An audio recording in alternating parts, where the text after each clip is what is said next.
Pakatan Harapan menyifatkan kemenangan dalam pilihan raya negeri Johor sebagai penting bagi memastikan kestabilan politik negara serta mengekalkan kepimpinan Perdana Menteri Anwar Ibrahim di Putrajaya. Setiausaha Agong DAP, Anthony Loke Siu Fook, menegaskan PH akan terus berdepan mana-mana pihak yang enggan bekerjasama dengan gabungan itu dalam PRN Johor.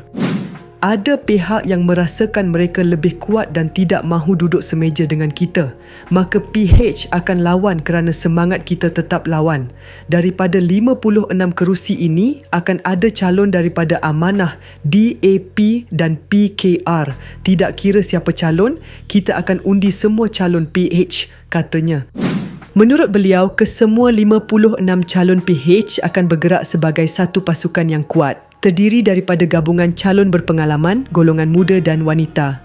Kita percaya kepada kepimpinan wanita dan ramai juga dalam kalangan anak muda yang diketengahkan. Kita mempunyai kombinasi calon yang berpengalaman, berwibawa dan mempunyai kredibiliti tinggi. Kesemua 56 calon ini akan masuk gelanggang sebagai satu pasukan yang kuat, katanya.